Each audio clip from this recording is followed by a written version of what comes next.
नमस्कार. 9:30 बातमीपत्रात मी स्वाती पाटणकर आपलं स्वागत करते. सुरुवातीला एक नजर ठळक बातम्यांवर.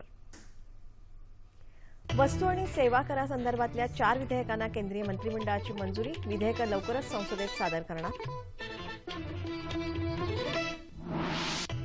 आगामी आर्थिक वर्षाच्या 1,31,000 कोटी रुपयांच्या रेल्वे विनियोजन विधेयकाला लोकसभेची संमती. अतुलनीय शौर्य बजावलेल्या सैनिकांचा राष्ट्रपतींच्या हस्ते शौर्यचक्र पुरस्काराने गौरव. डॉलरच्या तुलनेत रुपया मजबूत. गेल्या 16 महिन्यातला गाठला उच्चांक.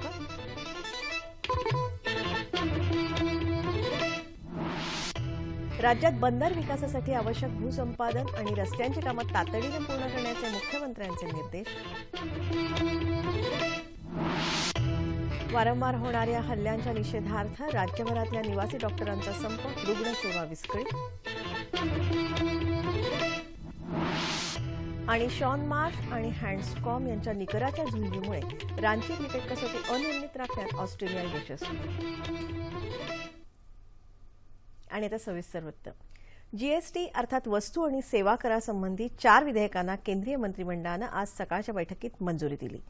केंद्रीकृत जीएसटी, राज्य जीएसटी, केंद्रशासित जीएसटी आणि भरपाई विषयक जीएसटी या 4 विधेयकांना मंत्रिमंडळानं हिरवा कंदील दिल्यानं आता लवकरच ही 4 विधेयकं वित्त विधेयकं म्हणून संसदेत मांडली जाण्याची शक्यता असल्याची माहिती सूत्रांनी दिली आहे.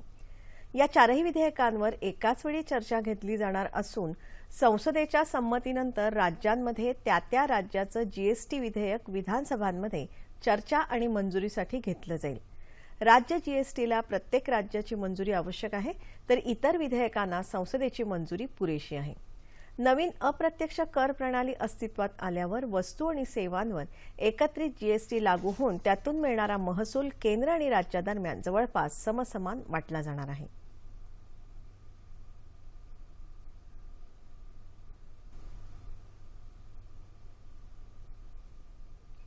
लोकसभेनं आज रेल्वे विनियोजन विधेयकाला आणि या वर्षासाठी अनुदानासाठीच्या पुरवणी मागण्यांना मंजुरी दिली. आगामी आर्थिक वर्षासाठी सेनेचा एकूण प्रस्तावित खर्च 1,31,000 कोटी रुपये असून चालू आर्थिक वर्षाच्या तुलनेत तो 8% अधिक आहे. वर्ष 2017-18 मध्ये रेल्वेच्या महसुलात 9% वाढ होऊन तो 1,78,350 कोटी रुपयांपर्यंत पोहोचेल असा अंदाज आहे. दरम्यान अमेरिकेतल्या भारतीयांच्या सुरक्षेबाबत परराष्ट्र व्यवहार मंत्री सुषमा स्वराज यांनी आज राज्यसभेत निवेदन दिलं. राज्यसभेत आज अर्थसंकल्पावर पुन्हा चर्चा सुरू झाली. यावेळी विरोधी पक्षांनी नोटाबंदी, बँकांची अनुत्पादित मालमत्ता आणि शेतकऱ्यांच्या समस्या अशा मुद्द्यांवर सरकारवर टीका केली. मनरेगा आणि प्रधानमंत्री ग्राम सडक योजना यासारख्या कल्याणकारी योजनांसाठी अर्थसंकल्पात पुरेशी तरतूद करण्यात आलेली नाही असा आरोप विरोधकांनी केला. राष्ट्रपती भवनात आज राष्ट्रपती प्रणव मुखर्जी यांच्या हस्ते संरक्षण दलात अतुलनीय कामगिरी बजावणाऱ्या सैनिकांना शौर्य पुरस्कार आणि सेवा पदकं देऊन गौरवण्यात आलं. या सोहळ्यात नाईक शंकर शिंदे आणि आशू सिंग यांना मरणोत्तर शौर्यचक्र, तर शिपाई Hari Khetri, captain Pawan Kumar, captain Ashiq MB, lieutenant colonel Atul Gupta, नायब सुभेदार विजय कुमार, गुरुसेवक सिंग, लान्स नाईक प्रकाश आदींना शौर्यचक्र प्रदान करण्यात आलं.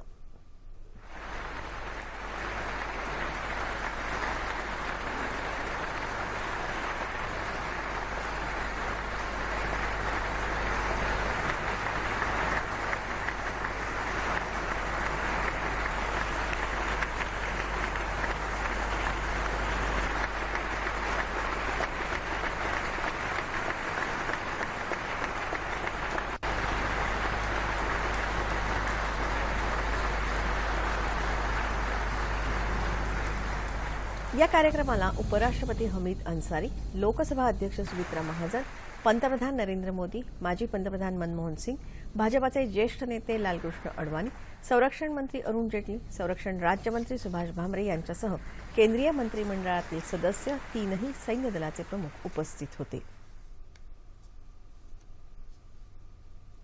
विनिमय बाजारात आज रुपयाचं मूल्य डॉलरच्या तुलनेत 10 पैशांनी मजबूत होऊन ते प्रति डॉलर 65 रुपये 36 पैसे इतकं झालं. रुपयाचा हा गेल्या 16 महिन्यांमधला उच्चांक आहे. भाजपा सरकार अधिकाधिक आर्थिक सुधारणा राबवेल या आशेनं देशात वाढलेल्या भांडवलाच्या ओघामुळे सध्या रुपया मजबूत चालला आहे। या महिन्यात आतापर्यंत परदेशी गुंतवणूकदारांनी 3 अब्ज 4 कोटी अमेरिकी डॉलर्स भांडवली बाजारांमध्ये ओतले आहेत। राज्यात बंदरांच्या विकासासाठी आवश्यक असलेली भूसंपादन आणि रस्त्यांची कामं तातडीने पूर्ण करावीत असे निर्देश मुख्यमंत्री देवेंद्र फडणवीस यांनी दिले आहेत। मुंबईत आज सह्याद्री अतिथीगृहात या संदर्भातल्या बैठकीत ते बोलत होते। बंदरांच्या विकासावर राज्याच्या विकासाची गती मोठ्या प्रमाणावर अवलंबून असून बंदरांचा विकास वेगाने झाला पाहिजे असं मुख्यमंत्री म्हणाले। बैठकीत महाराष्ट्र मेरीटाईम बोर्डानं राज्यातल्या बंदरांच्या विकासाबाबत सुरू असलेल्या कामांचं सादरीकरण केलं। तसंच सागरमाला प्रकल्पाअंतर्गत रोरो सेवा आणि प्रवासी जेट्टी संदर्भात प्रकल्पांची माहिती बोर्डानं दिली। भविष्यात या प्रकल्पाअंतर्गत राज्यात सागरी आर्थिक विकास क्षेत्र तयार करण्यात येणार आहे। नांदेड जिल्हा परिषदेत काँग्रेस आणि राष्ट्रवादी काँग्रेसचा आघाडी करण्याचा निर्णय झाल्याची माहिती काँग्रेस प्रदेशाध्यक्ष खासदार अशोक चव्हाण यांनी आज नांदेड इथं दिली। राज्यात इतर ठिकाणी अशी आघाडी व्हावी यासाठी प्रयत्न सुरू असून या संदर्भातला निर्णय स्थानिक पातळीवर होईल असं त्यांनी काँग्रेस आणि राष्ट्रवादी काँग्रेसतर्फे आयोजित केलेल्या संयुक्त पत्रकार परिषदेत सांगितलं। काही ठिकाणी भाजपाला रोखण्यासाठी शिवसेनेची भूमिका आमच्यासोबत येण्याची असू शकते, मात्र पक्ष पातळीवर याबाबत कोणताही धोरणात्मक निर्णय झाला नसल्याचं त्यांनी यावेळी स्पष्ट केलं। 63 सदस्यांच्या नांदेड जिल्हा परिषदेत काँग्रेसनं 28 तर राष्ट्रवादी काँग्रेसनं 10 जागा जिंकल्या आहेत। त्यामुळे अध्यक्षपद काँग्रेसकडे तर उपाध्यक्षपद राष्ट्रवादी काँग्रेसकडे राहील अशी शक्यता आहे। सिंधुदुर्ग जिल्ह्यातले मोठे नेते लवकरच शिवसेनेत जाणार अशा प्रकारची चर्चा जिल्ह्यात गेले काही दिवस सुरू होती, मात्र अशा प्रकारचा कोणताही विचार आपल्या मनात नाही असं स्पष्ट करत ज्येष्ठ काँग्रेस नेते आमदार नारायण राणे यांनी या चर्चेला आज पूर्णविराम दिला। कुडाळ इथे पत्रकार परिषदेत त्यांनी आपली भूमिका स्पष्ट केली। नुकताच सादर झालेला राज्याचा अर्थसंकल्प फसवा असून अर्थमंत्र्यांनी गेल्या वर्षीचीच आकडेवारी पुन्हा दाखवली आहे असं राणे यावेळी म्हणाले। कर्जबाजारी झालेल्या या सरकारकडे खर्च करायला पुरेसा निधीही शिल्लक राहत नाही अशी टीका त्यांनी यावेळी केली। गेल्या वर्षीच्या बजेटमध्ये 57,000 कोटी कॅपिटल एक्सपेंडिचर होतं, भांडवली खर्च होता। पूरक मागण्या 33 ते 34,000 कोटीच्या होत्या। एकूण 94,000 कोटी विकासासाठी खर्च करायचा होता। या सरकारची क्षमता फक्त 24,000 कोटी खर्च केले।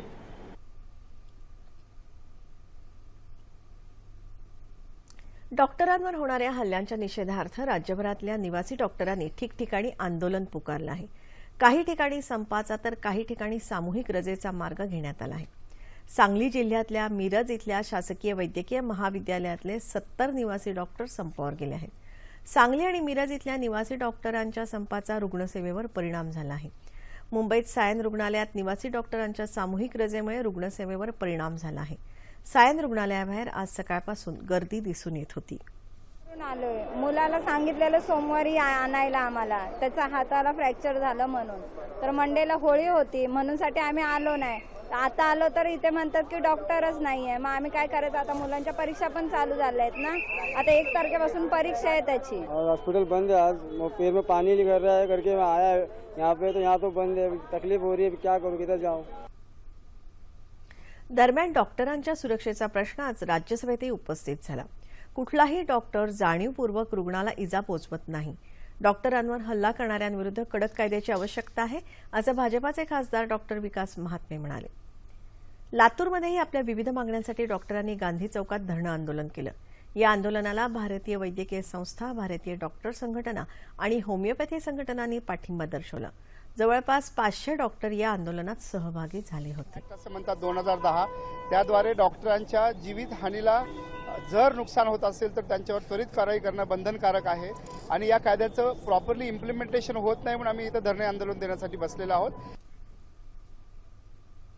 रायगड जिल्ह्यातल्या महाड इथल्या चवदार तळ्यातलं पाणी अस्पृश्यांना खुलं करण्यासाठी डॉक्टर बाबासाहेब आंबेडकर यांनी केलेल्या सत्याग्रहाचा 90वा वर्धापन दिन आज शहरात मोठ्या जल्लोषात साजरा होत आहे। या निमित्तानं डॉक्टर आंबेडकर यांना अभिवादन करण्यासाठी चवदार तळ्यावर भीमसैनिकांनी मोठी गर्दी केली होती।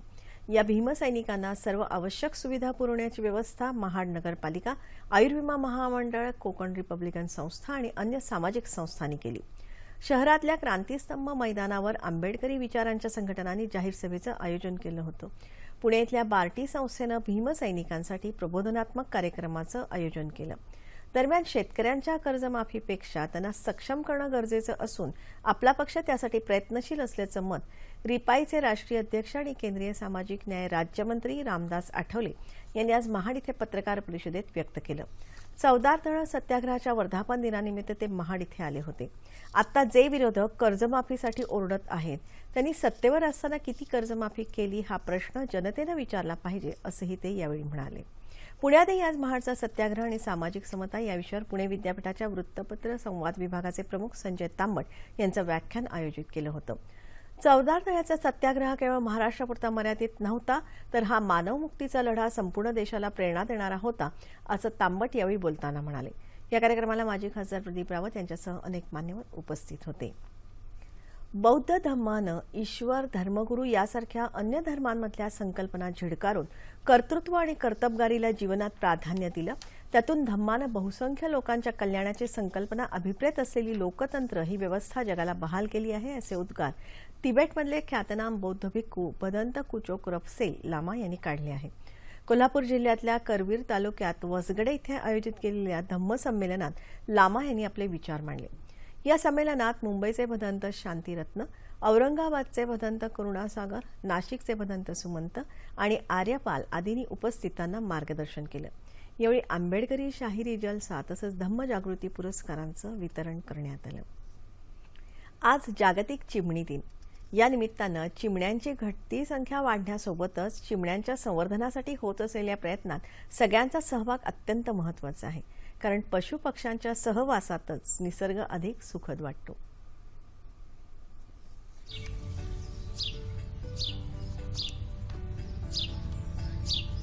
अंगणात येऊन चिवचिवाट करणारी, घर जागवणारी चिमटाई लहान मोठ्यांसाठी कुतूहलाचा विषय. मात्र हल्ली वाढतं प्रदूषण, वृक्षतोड तसंच निवारा आणि पिण्याच्या पाण्याअभावी चिमण्यांची संख्या कमी होत चालली आहे. म्हणून त्यांना वाचवण्यासाठी जनजागृती करण्याच्या उद्देशानं आजचा दिवस जागतिक चिमणी दिन म्हणून साजरा केला जातो.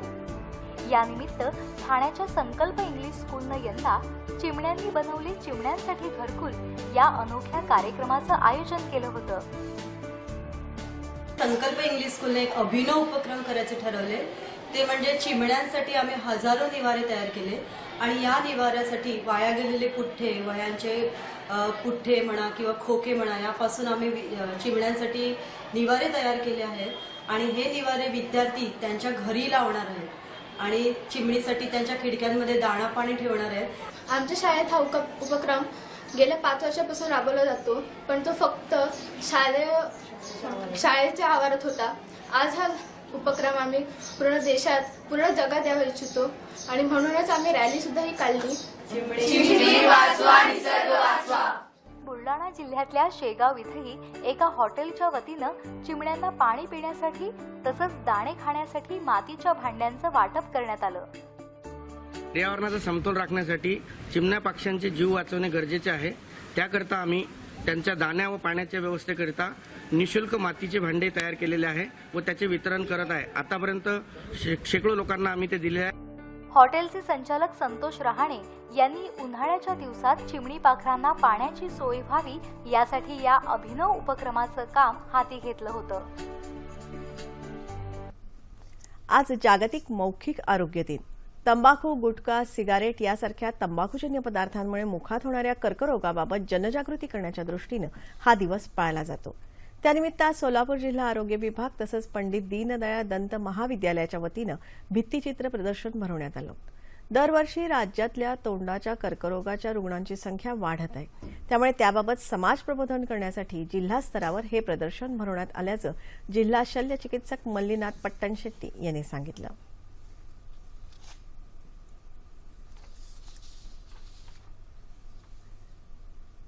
Film and television institute of India अर्थात FTII या संस्थेच्या 57व्या वर्धापन दिनानिमित्त संस्थेच्या प्रांगणात संस्थेशी निगडीत जुन्या छायाचित्रांचं प्रदर्शन भरवण्यात आलं होतं.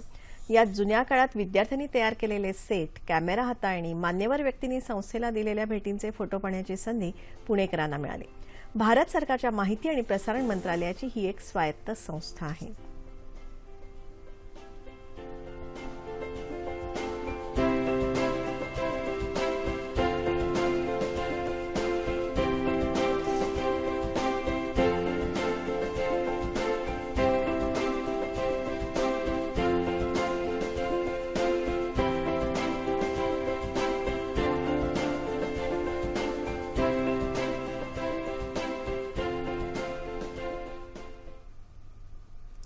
तथागत गौतम बुद्धांच्या तत्वज्ञानावर आधारित चित्रकार प्रिया पाटील यांनी चितारलेल्या सांकेतिक चिन्हांच्या चित्रमालेचं प्रदर्शन वरळीच्या नेहरू सेंटरमध्ये भरवण्यात आलं आहे.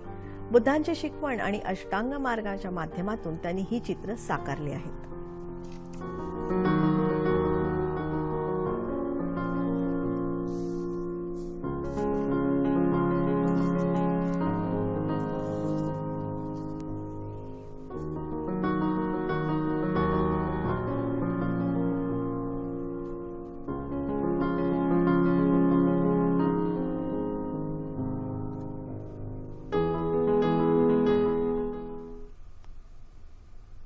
ऑस्ट्रेलियाच्या शॉन मार्श आणि हँड्सकॉम्ब जोडीनं आज भारतीय फिरकीचा टिच्चून सामना केला आणि रांची इथला तिसरा क्रिकेट कसोटी सामना अनिर्णित राखण्यात यश मिळवलं.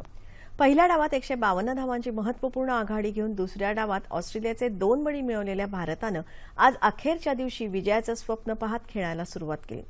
आज सकाळी त्यांना आणखीन 2 बळीही मिळाले, पण त्यानंतर आलेल्या मार्श आणि हँड्सकॉम्ब जोडीनं तळ ठोकून भारतीय गोलंदाजीचा सामना केला आणि भारताच्या विजयाचे मनसुबे उधळून लावले.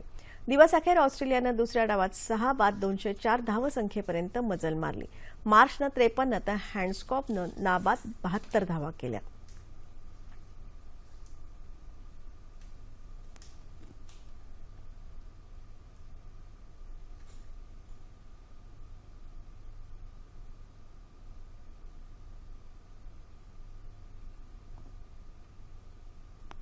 हवामान. मध्य महाराष्ट्र आणि विदर्भाच्या काही भागात कमाल तापमानात सरासरीच्या तुलनेत किंचित घट झाली, तर कोकण, मध्य महाराष्ट्र आणि विदर्भाच्या काही भागात किमान तापमानात सरासरीच्या तुलनेत किंचित घट झाली. राज्याच्या उर्वरित भागात किमान तापमान सरासरीच्या जवळपास होतं. येत्या 24 तासात संपूर्ण राज्यात हवामान कोरडं राहील असा अंदाज हवामानशास्त्र विभागानं वर्तवला आहे. तापमान अंश सेल्सिअसमध्ये. मुंबई कमाल तापमान 34, किमान 20. नागपूर 35-19, पुणे 36-15, औरंगाबाद 35-20, नाशिक 34-16, कोल्हापूर 37-21, रत्नागिरी 33-21, सोलापूर 37-19 आणि अमरावती 36 आणि 21. ठळक बातम्या पुन्हा एकदा. वस्तू आणि सेवा करासंदर्भातल्या 4 विधेयकांना केंद्रीय मंत्रिमंडळाची मंजुरी. विधेयकं लवकरच संसदेत सादर करणार. आगामी आर्थिक वर्षाच्या 1,31,000 कोटी रुपयांच्या रेल्वे विनियोजन विधेयकाला लोकसभेची संमती. अतुलनीय शौर्य बजावलेल्या सैनिकांचा राष्ट्रपतींच्या हस्ते शौर्यचक्र पुरस्कारानं गौरव. डॉलरच्या तुलनेत रुपया मजबूत. गेल्या 16 महिन्यातला गाठला उच्चांक.